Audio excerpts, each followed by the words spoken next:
Alors, donc bonjour. Donc là, je vais continuer en fait l'acte 3, donc de On ne badine pas avec l'amour, donc le dernier acte, pour finir un petit peu l'histoire. Alors, donc, acte 3, scène 1, donc c'est devant le château, entre le baron et maître Blasius. Le baron. Indépendamment de votre ivrognerie, vous êtes un bélier. Ok, je recommence tout. Le baron, donc, indépendamment de votre ivrognerie, vous êtes un bélitre, maître Blasius. Mes valets vous voient entrer furtivement dans l'office. Et quand vous êtes convaincu d'avoir volé mes bouteilles de la manière la plus pitoyable, vous croyez vous justifier en accusant ma nièce d'une correspondance secrète. Maître Blasius. Mais, monseigneur, veuillez vous rappeler. Sortez, monsieur l'abbé, et ne reparaissez jamais devant moi. Il est déraisonnable d'agir comme vous faites. Et ma gravité m'oblige à vous pardonner de ma vie. Il sort. Maître Blasius le suit entre perdicants. Je voudrais bien savoir si je suis amoureux. D'un côté, cette manière d'interroger est tant soit peu cavalière pour une fille de 18 ans. D'un autre, les idées que ces nonnes lui ont fourrées dans la tête auront de la peine à se corriger. De plus, elle doit partir aujourd'hui. Diable, je l'aime, cela est sûr. Après tout, qui sait? Peut-être elle répétait une leçon, et d'ailleurs il est clair qu'elle ne se soucie pas de moi. D'une autre part, elle a beau être jolie, cela n'empêche pas qu'elle n'ait des manières beaucoup trop décidées et un ton trop brusque. Je n'ai qu'à n'y plus y penser. Il est clair que je ne l'aime pas. Cela est certain qu'elle est jolie. Mais pourquoi cette conversation d'hier ne veut-elle pas me sortir de la tête? En vérité, j'ai passé la nuit à radoter. Où vais-je donc? Ah, je vais au village. Et il sort. Scène 2. Un chemin entre Maître Briden. Maître Briden. Que font-ils maintenant? Hélas, voilà midi, ils sont à table. Que mangent-ils? Que ne mangent-ils pas? J'ai vu la cuisinière traverser le village avec un énorme dindon. L'aide portait les truffes avec un panier de raisins. Entre Maître Blasius. Oh, disgrâce imprévue, me voilà chassé du château, par conséquent de la salle à manger. Je ne boirai plus le vin de l'office. Maître Briden. Je ne verrai plus fumer les plats, je ne chaufferai plus au feu de la noble cheminée mon ventre copieux. Blasius. Pourquoi une fatale curiosité m'a-t-elle poussé à écouter le dialogue de Dame Pluche et de la nièce? Pourquoi ai-je rapporté au baron ce que j'avais vu? Maître Briden. Pourquoi un vain orgueil m'a-t-il éloigné de ce dîner honorable où j'étais si bien accueilli? Que m'importait d'être à droite ou à gauche? Blasius. Hélas, j'étais gris, il faut en convenir, lorsque j'ai fait cette folie. Hélas, le vin m'avait monté la tête quand j'ai commis cette imprudence. Il me semble que voilà le curé. C'est le gouverneur en personne. Maître Blasius. Oh, oh, monsieur le curé, que faites-vous là? Maître Briden. Moi, je vais dîner. N'y venez-vous pas? Maître Blasius. Pas aujourd'hui. Hélas, maître Briden, intercédez pour moi. Le baron m'a chassé. J'ai accusé faussement mademoiselle Camille d'avoir une correspondance secrète, et cependant Dieu m'est témoin que j'ai vu, ou que j'ai cru voir Dame Pluche dans la luzerne. Je suis perdu, monsieur le curé. Maître Briden. Que m'apprenez-vous là? Hélas, hélas, la vérité. Je suis en disgrâce complète pour avoir volé une bouteille. Que parlez-vous, messire, de bouteilles volées à propos d'une luzerne et d'une correspondance? Je vous supplie de plaider ma cause. Je suis honnête, seigneur Briden. Oh, digne seigneur Briden, je suis votre serviteur. Maître Briden à part. Oh, fortune, est-ce un rêve? Je serai donc assis sur toi, ô chaise bienheureuse? Maître Blasius. Je vous serais reconnaissant d'écouter mon histoire et de vouloir bien m'excuser, brave seigneur, cher curé. Cela m'est impossible, monsieur, il est midi sonné et je m'en vais dîner. Si le baron se plaint de vous, c'est votre affaire. Je n'intercède point pour un ivrogne. Vite, volons à la grille. Et toi, mon ventre arrondi. Et toi, mon ventre, arrondis-toi. Il sort en courant. Maître Blasius seul. Misérable Pluche, c'est toi qui paieras pour tous. Oui, c'est toi qui es la cause de ma ruine. Femme déhontée, ville entremetteuse, c'est à toi que je dois cette disgrâce. Ô sainte université de Paris, on me traite d'ivrogne. Je suis perdu. Et si je ne saisis Une lettre, et si je ne prouve au baron que sa nièce a une correspondance? Je l'ai vu ce matin écrire à son bureau. Patience, voici du nouveau. Passe Dame Pluche portant une lettre. Pluche, donnez-moi cette lettre. Dame Pluche. Que signifie cela? C'est une lettre de ma maîtresse que je vais mettre à la poste du village. Maître Blasius. Donnez-la-moi ou vous êtes morte. Moi? Morte? Morte? Marie-Jésus, Vierge et martyre. Oui, morte, Pluche. Donnez-moi ce papier. Ils se battent. Entre Perdiccas. Perdiccas. Qu'y a-t-il? Que faites-vous, Blasius? Pourquoi violenter cette femme? Dame Pluche. Rendez-moi la lettre. Il me l'a prise, Seigneur. Justice. Maître Blasius. C'est une entremetteuse, Seigneur. Cette lettre est un billet doux. C'est une lettre de Camille, Seigneur, de votre fiancé. C'est un billet doux à un gardeur de dindons. Dame Pluche. Tu en as menti, abbé. Apprends cela de moi. Perdiccas. Donnez-moi cette lettre. Je ne comprends rien à votre dispute. Mais en qualité de fiancé de Camille, je m'arroge le droit de la lire. Il lit. À la sœur Louise au couvent de... À part. Quelle maudite curiosité me saisit malgré moi. Mon cœur bat avec force et je ne sais ce que j'éprouve. Retirez-vous, Dame Pluche. Vous êtes une digne femme et Maître Blasius est un sot. Allez dîner, je me charge de mettre cette lettre à la poste. Sortent Maître Blasius et Dame Pluche. Perdiccas seul. Que ce soit un crime d'ouvrir une lettre. Je le sais trop bien pour le faire. Que peut dire Camille à cette sœur? Suis-je donc amoureux? Quel empire a donc pris sur moi cette singulière fille pour que les 3 mots écrits sur cette adresse me fassent trembler la main? Cela est singulier. Blasius, en se débattant avec Dame Pluche, a fait sauter le cachet. Est-ce un crime de rompre le pli? Bon, je n'y changerai rien. Il ouvre la lettre et lit. Je pars aujourd'hui, ma chère, et tout est arrivé comme je l'avais prévu. C'est une terrible chose, mais ce pauvre jeune homme a le poignard dans le cœur. Il ne se consolera pas de m'avoir perdu. Cependant, j'ai fait tout au monde pour le dégoûter de moi. Dieu me pardonnera de l'avoir réduit au désespoir par mon refus. Hélas, ma chère, que pouvais-je y faire? Priez pour moi, nous nous reverrons demain et pour toujours. Tout à vous, du meilleur de mon âme, Camille. Est-il possible? Camille écrit cela? C'est de moi qu'elle parle ainsi? Mais au désespoir de son refus. Et bon Dieu, si cela était vrai, on le verrait bien. Quelle honte peut-il y avoir à aimer? Elle a fait tout au monde pour me dégoûter, dit-elle. Et j'ai le poignard dans le cœur. Quel intérêt peut-elle avoir à inventer un roman pareil? Cette pensée que j'avais cette nuit est-elle donc vraie? Ô femme, cette pauvre Camille a peut-être une grande piété. C'est de bon cœur qu'elle se donne à Dieu, mais elle a résolu et décrété qu'elle me laisserait au désespoir. Cela a été convenu entre les bonnes amies avant de partir au couvent. On a décidé que Camille allait revoir son cousin, qu'on le lui voudrait faire épouser, qu'elle refuserait et que le cousin serait désolé. Cela est si intéressant, une jeune fille qui fait à Dieu le sacrifice du bonheur d'un cousin. Non, non, Camille, je ne t'aime pas. Je ne suis pas au désespoir, je n'ai pas le poignard dans le cœur, et je te le prouverai. Oui, tu sauras que j'en aime une autre, avant que de partir d'ici. Holà, brave homme. Entre un paysan. Allez au château, dites à la cuisine qu'on envoie un valet porter à mademoiselle Camille le billet que voici. Il écrit. Le paysan. Oui, monseigneur. Maintenant, à l'autre. Ah, je suis au désespoir. Holà, Rosette, Rosette. Il frappe à une porte. Rosette ouvre. C'est vous, monseigneur? Entrez, ma mère y est. Mets ton plus beau bonnet, Rosette, et viens avec moi. Où donc? Oui, elle s'appelle Rosette.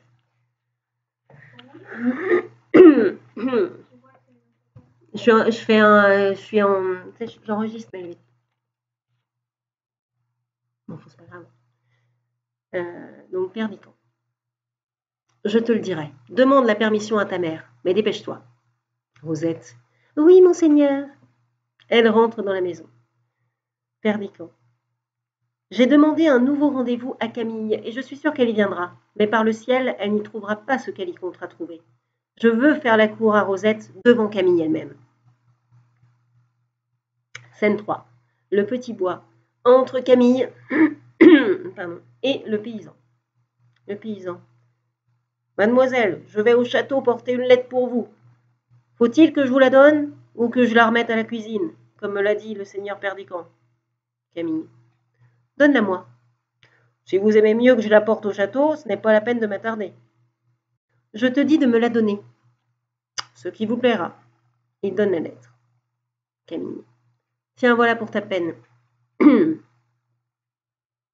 Grand merci, je m'en vais, n'est-ce pas? Si tu veux. Je m'en vais. Camille lisant. Perdican me demande de lui dire adieu avant de partir, près de la petite fontaine où je l'ai fait venir hier. Que peut-il avoir à me dire? Voilà justement la fontaine, et je suis toute portée. Dois-je accorder ce second rendez-vous? Elle se cache derrière un arbre. Voilà Perdican qui approche avec Rosette, ma sœur de lait. Je suppose qu'il va la quitter. Je suis bien aise de ne pas avoir l'air d'arriver la première. Entre Perdican et Rosette, qui s'assoit.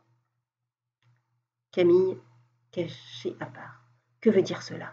Il l'a fait asseoir près de lui. Me demande-t-il un rendez-vous pour y venir causer avec une autre? Je suis curieuse de savoir ce qu'il dit. Perdican à haute voix, de manière que Camille l'entend.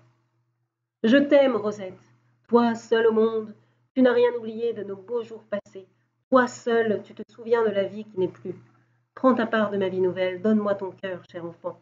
Voilà le gage de notre amour. Il lui pose sa chaîne sur le cou. Vous me donnez votre chaîne d'or? Regarde à présent cette bague. Lève-toi et approchons-nous de cette fontaine. Nous vois-tu, tous les deux, dans la source appuyés l'un sur l'autre? Vois-tu tes beaux yeux près des miens, ta main dans la mienne? Regarde tout cela s'effacer. Il jette sa bague dans l'eau. Regarde comme notre image a disparu. La voilà qui revient peu à peu. L'eau qui s'était troublée reprend son équilibre. Elle tremble encore. De grands cercles noirs courent à sa surface. Patience.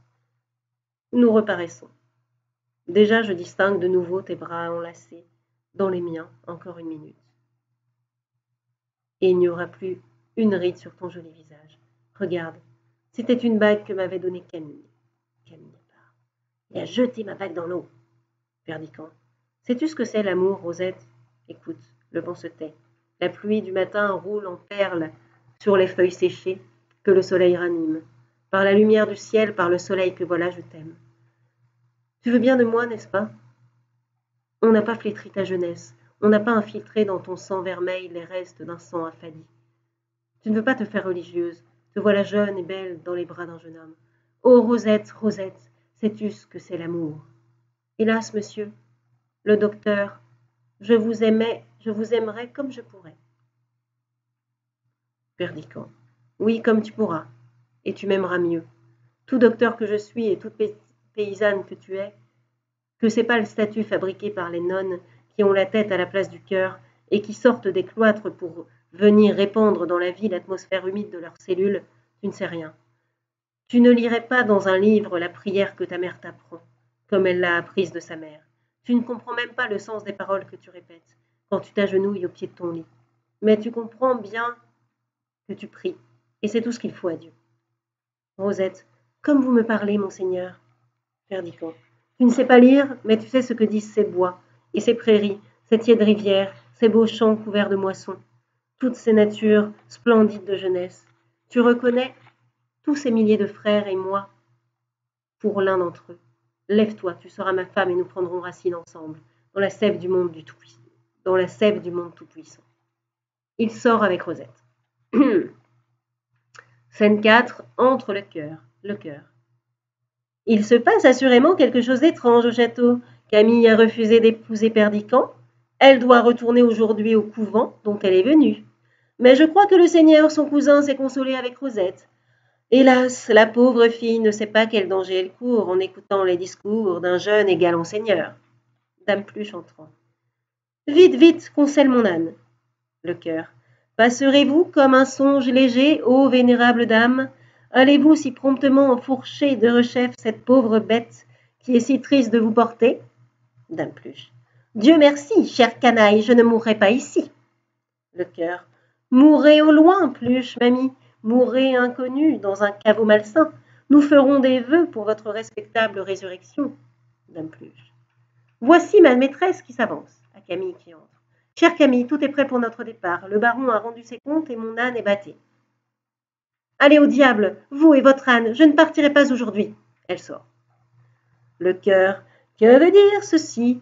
Dame Pluche est pâle de terreur, ses faux cheveux tente de se hérisser, sa poitrine siffle avec force et ses doigts s'allongent en se crispant.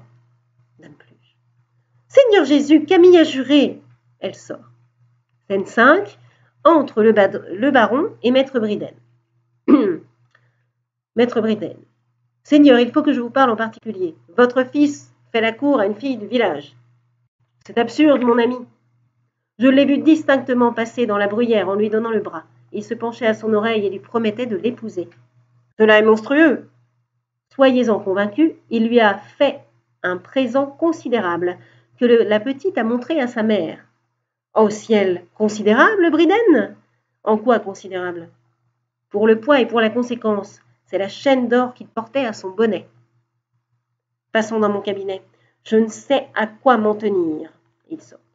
Scène 6, la chambre de Camille, entre Camille et Dame Pluche. Camille. Il a pris ma lettre, dites-vous? Oui, mon enfant, il s'est chargé de la mettre à la poste. Allez au salon, Dame Pluche, et faites-moi le plaisir de dire à Perdiccand que je l'attends ici. Dame Pluche sort.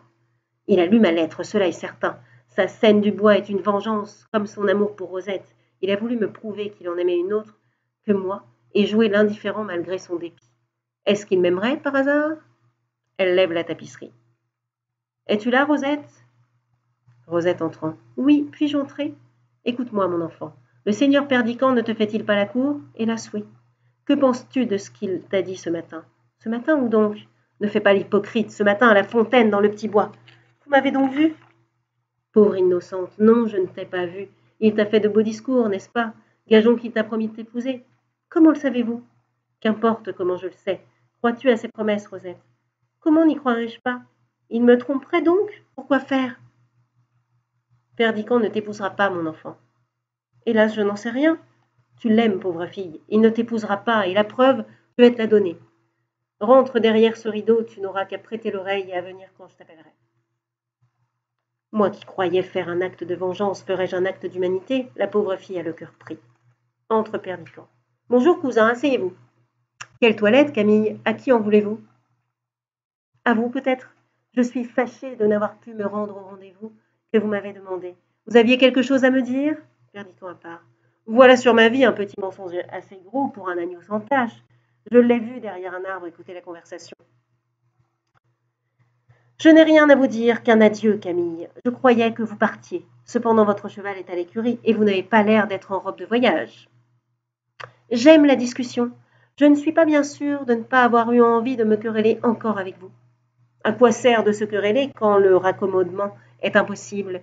Le plaisir des disputes, c'est de faire la paix. Êtes-vous convaincu que je ne veuille pas la faire? Ne raillez pas, je ne suis pas de force à vous répondre. Camille. Je voudrais qu'on me fît la cour. Je ne sais si c'est que j'ai une robe neuve, mais j'ai envie de m'amuser. Vous m'avez proposé d'aller au village. Allons-y, je veux bien. Mettons-nous en bateau. J'ai envie d'aller dîner sur l'herbe et de faire une promenade dans la forêt. Ferait-il clair de lune ce soir? Cela est singulier. Vous n'avez plus au doigt la bague que je vous ai donnée. Je l'ai perdue. C'est donc pour cela que je l'ai trouvée. Tenez, Perdiccand, la voilà. Est-ce possible? Où l'avez-vous trouvée? Vous regardez si mes mains sont mouillées, n'est-ce pas? En vérité, j'ai gâté ma robe de couvent pour retirer ce petit hochet d'enfant de la fontaine. Voilà pourquoi j'en ai mis une autre. Et je vous dis, cela m'a changé. Mettez donc cela à votre doigt. Perdiccand. Tu as retiré cette bague de l'eau, Camille, au risque de te précipiter? Est-ce un songe? La voilà. C'est toi qui me mets la bague au doigt. Ah, Camille, pourquoi me le rends-tu, ce triste gage d'un bonheur qui n'est plus? Parle, coquette et imprudente fille. Pourquoi pars-tu? Pourquoi restes-tu? Pourquoi d'une heure à l'autre changes-tu d'apparence et de couleur comme la pierre de cette bague à chaque rayon de soleil? Camille. Connaissez-vous le cœur des femmes, Perdiccand? Êtes-vous sûr de leur inconstance? Et savez-vous si elles changent réellement de pensée en changeant quelquefois de langage? Il y en a qui disent que non. Sans doute, il nous faut souvent jouer un rôle, souvent mentir. Vous voyez que je suis franche. Mais êtes-vous sûr que tout mente dans une femme lorsque sa langue ment? Avez-vous bien réfléchi à la nature de cet être faible et violent, à la rigueur avec laquelle on le juge, aux principes qu'on lui impose? Et qui sait si forcé à tromper par le monde la tête de ce petit être sans cervelle ne peut pas y prendre plaisir et mentir quelquefois par passe-temps, par folie, comme elle ment par nécessité. Je n'entends rien à tout cela et je ne mens jamais. Je t'aime, Camille. Voilà tout ce que je sais. Vous dites que vous m'aimez, et vous ne mentez jamais. Jamais. En voilà une qui dit pourtant que cela vous arrive quelquefois. Elle lève la tapisserie, Rosette apparaît dans le fond, évanouie sur une chaise. Que répondez-vous à cet enfant, Perdican, lorsqu'elle vous demandera compte de vos paroles? Si vous ne mentez jamais, d'où vient donc qu'elle s'est évanouie en vous entendant me dire que vous m'aimez? Je vous laisse avec elle. Tâchez de la faire revenir. Elle veut sortir. Un instant, Camille, écoute-moi. Que voulez-vous me dire? C'est à Rosette qu'il faut parler. Je ne vous aime pas, moi. Je n'ai pas été chercher par dépit cette malheureuse enfant au fond de sa chaumière pour en faire un appât, un jouet. Je n'ai pas répété imprudemment devant elle des paroles brûlantes adressées à une autre. Je n'ai pas faim de jeter au vent pour elle le souvenir d'une amitié chérie. Je ne lui ai pas mis ma chaîne au cou. Je ne lui ai pas dit que je l'épouserais. Écoute-moi, écoute-moi. N'as-tu pas souri tout à l'heure quand je t'ai dit que je n'avais pu aller à la fontaine? Eh bien oui, j'y étais, j'ai tout entendu. Mais Dieu m'en est témoin, je ne voudrais pas y avoir parlé comme toi. Que ferais-tu de cette fille-là maintenant, quand elle viendra avec tes baisers ardents sur ses lèvres, te montrer en pleurant la blessure que tu lui as faite? Tu as voulu te venger de moi, n'est-ce pas, et me punir d'une lettre écrite à mon couvent. Tu as voulu me lancer à tout prix quelques traits qui pût m'atteindre. Et tu comptais pour rien que ta flèche empoisonnée traversât cet enfant, pourvu qu'elle me frappât derrière elle. Je m'étais vantée de t'avoir inspiré quelque amour et de te laisser quelques regrets. Cela t'a blessé dans ton noble orgueil. Eh bien, apprends-le de moi. Tu m'aimes, entends-tu, mais tu épouseras cette fille, ou tu n'es qu'un lâche. Oui, je l'épouserai. Et tu feras bien. Très bien, et beaucoup mieux qu'en t'épousant toi-même. Qu'y a-t-il, Camille, qui t'échauffe si fort? Cet enfant s'est évanoui, nous la ferons bien revenir. Il ne faut pour cela qu'un flacon de vinaigre. Tu as voulu me prouver que j'avais menti une fois dans ma vie. Cela est possible, mais je te trouve hardi de décider à quel instant.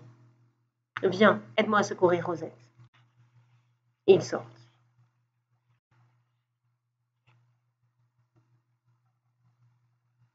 Juste une mini-pause.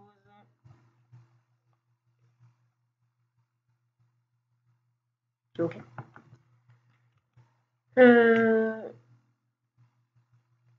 Donc scène 7, entre le baron et Camille. Si cela se fait, je deviendrai fou. Employez votre autorité. Le baron. Je deviendrai fou et je refuserai mon consentement, voilà qui est certain. Camille. Vous devriez lui parler et lui faire entendre raison. Le baron. Cela me jettera dans le désespoir pour tout le carnaval. Et je ne paraîtrai pas une fois à la cour. C'est un mariage disproportionné. Jamais on n'a entendu parler d'épouser la sœur de lait de sa cousine. Cela passe toute espèce de borne. Camille. Faites-le appeler et dites-lui nettement que ce mariage vous déplaît. Croyez-moi, c'est une folie et il ne résistera pas. Je serai vêtu de noir cet hiver. Tenez-le pour assurer. Mais parlez-lui au nom du ciel. C'est un coup de tête qu'il a fait. Peut-être n'est-il déjà plus temps. S'il en a parlé, il le fera. Le baron. Je vais m'enfermer pour m'abandonner à la douleur. Dites-lui, s'il me demande que je suis enfermé et que je m'abandonne à ma douleur de le voir épouser une fille sans nom. Il sort. Camille. Ne trouverais-je pas ici un homme de cœur? En vérité, quand on en cherche un, on est effrayé de sa solitude. Entre Perdican. Eh bien, cousin, à quand le mariage? Le plus tôt possible, j'ai déjà parlé au notaire, au curé et à tous les paysans. Vous comptez donc réellement que vous épouserez Rosette? Assurément. Qu'en dira votre père? Tout ce qu'il voudra. Il me plaît d'épouser cette fille. C'est une idée que je vous dois, et je m'y tiens. Faut-il vous répéter les lieux communs, les plus rabattus sur sa naissance et sur la mienne? Elle est jeune et jolie, et elle-même. C'est plus qu'il n'en faut pour être 3 fois heureux. Qu'elle ait de l'esprit ou qu'elle n'en ait pas, j'aurais pu trouver pire. On criera et on raillera, je m'en lave les mains. Camille. Il n'y a rien là de risible. Vous faites très bien de l'épouser. Mais je suis fâchée pour vous d'une chose. C'est qu'on dira que vous l'avez fait par dépit. Vous êtes fâché de cela? Oh que non. Si, j'en suis vraiment fâchée pour vous. Cela fait du tort à un jeune homme de ne pouvoir résister à un moment de dépit. Soyez-en donc fâché. Quant à moi, cela m'est bien égal. Mais vous n'y pensez pas, c'est une fille de rien. Elle sera donc de quelque chose lorsqu'elle sera ma femme. Elle vous ennuiera avant que le notaire ait mis son habit neuf et ses souliers pour venir ici. Le cœur vous lèvera au repas de noces et le soir de la fête, vous lui ferez couper les mains et les pieds, comme dans les contes arabes parce qu'elle sentira le ragoût. Perdican. Vous verrez que non. Vous ne me connaissez pas.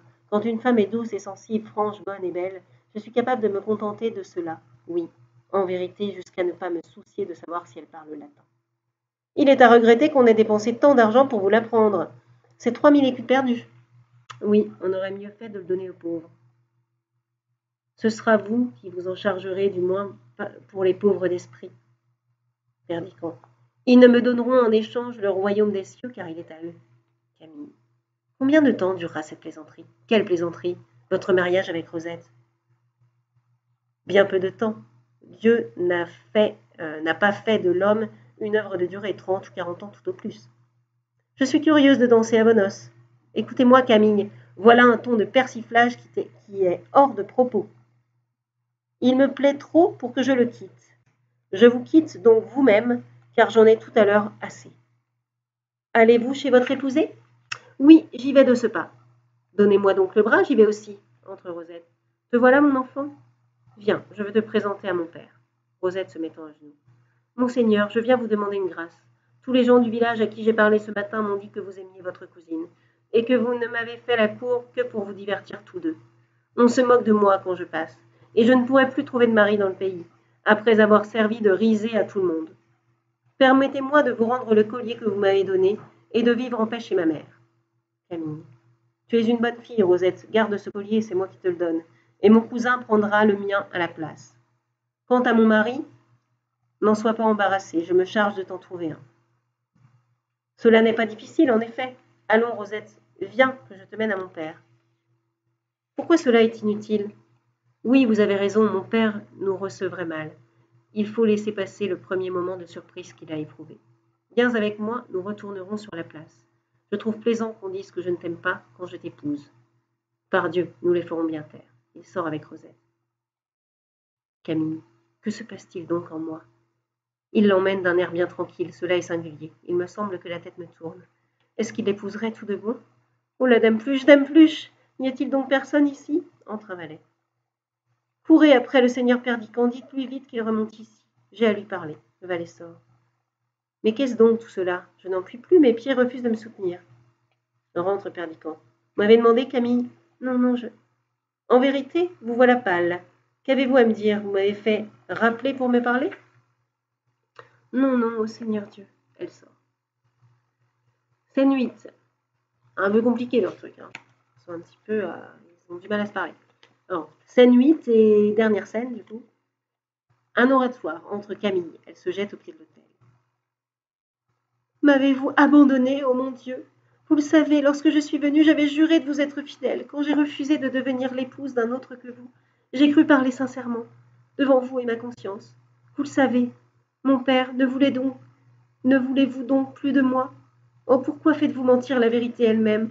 Pourquoi suis-je si faible? Oh, malheureuse, je ne puis plus prier. Entre Perdicant. Orgueil le plus fatal de mes conseillers humains, qu'es-tu venu faire entre cette fille et moi? La voilà pâle et effrayée qui presse sur les dalles insensibles son cœur et son visage. Elle aurait pu m'aimer et nous étions nés l'un pour l'autre. Qu'es-tu venu faire sur nos lèvres, orgueil, lorsque nos mains allaient se rejoindre? Camille. Qui m'a suivi? Qui parle sous cette voûte? Est-ce toi, Perdicant? Perdicant. Insensés que nous sommes. Nous nous aimons. Quel songe avons-nous fait, Camille? Quelles vaines paroles, quelle misérable folie ont passé comme un vent funeste entre nous deux. Lequel de nous a voulu tromper l'autre? Hélas, cette vie est elle-même un si pénible rêve. Pourquoi encore y mêler les nôtres? Oh mon Dieu, le bonheur est une perle si rare dans cet océan d'ici-bas. Tu nous l'avais donné, pécheur céleste, tu l'avais tiré pour nous des profondeurs de l'abîme, cet inestimable joyau. Et nous, comme des enfants gâtés que nous sommes, nous en avons fait un jouet. Le vert sentier qui nous amenait l'un vers l'autre avait une pente si douce. Il était entouré de buissons si fleuris. Il se perdait dans un si tranquille horizon. Il a bien fallu que la vanité, le bavardage et la colère vinssent jeter leurs rochers informes sur cette route céleste qui nous aurait conduits à toi dans un baiser.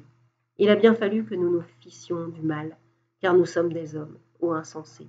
Nous nous aimons. Il la prend dans ses bras. Camille. Oui, nous nous aimons, Perdicant. Laisse-moi le sentir sur ton cœur. Ce Dieu qui nous regarde et ne s'en offensera pas. Il veut bien que je t'aime, il y a 15 ans qu'il le sait. Chère créature, tu es à moi. Il l'embrasse. On entend un grand cri derrière l'autel. C'est la voix de ma sœur de lait. Comment? Est-elle ici? Je l'avais laissée dans l'escalier lorsque tu m'as fait appeler. Il faut donc qu'elle m'ait suivie sans que je m'en sois aperçue. Entrons dans cette galerie, c'est là qu'on a crié. Je ne sais ce que j'éprouve, il me semble que mes mains sont couvertes de sang. La pauvre enfant nous a sans doute épiés. Elle s'est encore évanouie. Viens, portons-lui secours. Hélas, tout cela est cruel. Non, en vérité, je n'entrerai pas. Je sens un froid mortel qui me paralyse. Vas-y, Camille, et tâche de la ramener. Camille sort. Je vous en supplie, mon Dieu, ne faites pas de moi un meurtrier. Que vous voyez ce qui se passe. Nous sommes deux enfants insensés, nous avons joué avec la vie et la mort. Mais notre cœur est pur. Ne tuez pas Rosette, Dieu juste. Je lui trouverai un mari.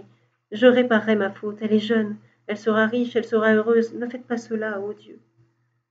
Vous pouvez bénir encore 4 de vos enfants. Eh bien, Camille, qu'y a-t-il? Camille rentre. Elle est morte. Adieu, Perdican. Pas très joyeux la fin, mais ils ont fait n'importe quoi. À force de ne pas se dire les choses, et ben voilà. Voilà, l'orgueil, la vanité, on ne dit pas les choses, blablabla. Et ben voilà, la fille, ils ont joué, du coup, ils ont utilisé la petite Rosette dans leur histoire, et elle en est morte. Ah, bravo. Bon ben voilà, bonne journée. Donc j'ai enfin fini ce chapitre. Donc, je vais le mettre sur ma chaîne YouTube. Bonne journée tout le monde, enfin tout le monde. Bonne journée.